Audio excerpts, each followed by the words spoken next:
Anyway, so did you fly all the way out from San Francisco? I did last night. Got in at 2 in the morning. So, can you airbrush my my dark eyes No, or not something? for video. No sleep. but black and white will help. Oh yeah, thanks. Perfect. I think we're all we got here super early too. Early in the morning. Yeah. Yeah, but I'm used to it. I like coming west or east and going back. So what is, can you just introduce yourself and what your company, the name of your company? Sure. Are we rolling? Oh, thank you. So the name of my company is Schneider Electric. It's not my company, of course. We're a $26 billion leader in energy management. So we specialize in taking the world's electrons and making the most of the world's energy. 70% of the world's electrons comes through Schneider Electric equipment, and we're really looking at very challenging problems as the world's energy demands double between now and 2050.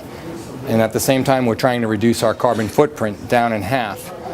That's really the cornerstone of Schneider Electric's strategy. What was the topic of this panel in there? The topic of the panel is really disruptive innovations. In fact, are electric vehicles a disruptive innovation, or is it more of a sustaining innovation? What do you think? So, emphatically, EVs, when you look at a systemic approach, have the makings and are on a trajectory to be disruptive. If you look at the technologies today, as simple as an electric motor versus an ICE vehicle is a huge energy efficiency play.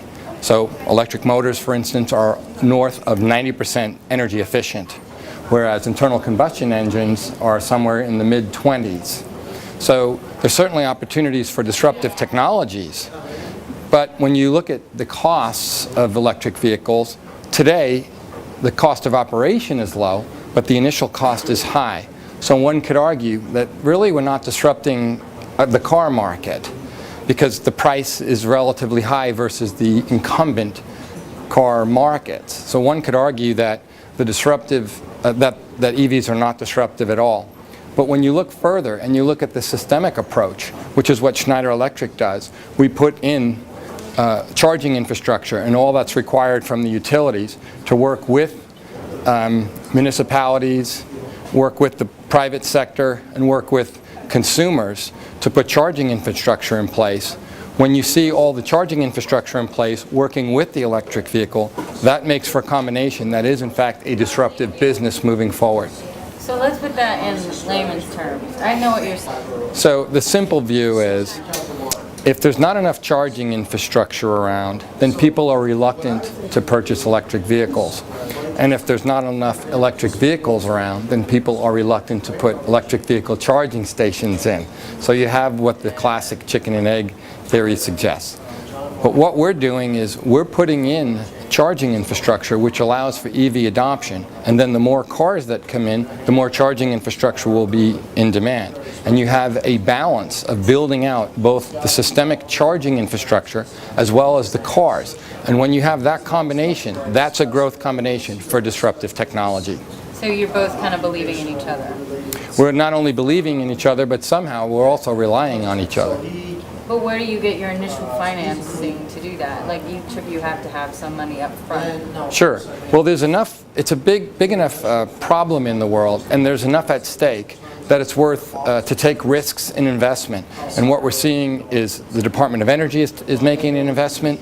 You're seeing private enterprise makes an investment. You're seeing large corporations that are the global leaders in the world making investments. And you're seeing young, nimble startups making investments. So there is business models that can support sustainable growth businesses on their own. So we'll both invest because the stakes are so high and the energy management concerns are great, not to mention the climate impact. So as far as like new businesses supporting green technology, and what would be your advice to that? That it's not only the right thing to do, but it's worth taking the risk. Sure. Well, it's important that people recognize what are the drivers behind clean tech, and certainly there's drivers around reducing our carbon emissions as a globe, sustainability initiatives, and these are paramount today. As we move forward, will determine what business models are based around these clean tech deliverables, whether it's renewable energies, electric vehicles, charging infrastructure, smart buildings, smart home, smart cities, smart states, smart nations, literally. What will happen then is you'll get a vibrant innovation of thinkers come to these smart cities, and through their innovation will deliver innovative technologies and disruptive solutions, which will continue to self-fulfill. So it's a big game. There is monetary benefits to be made, but there's also great social impacts as well. Great. Do you want to add anything else? Nah, that's good. Okay.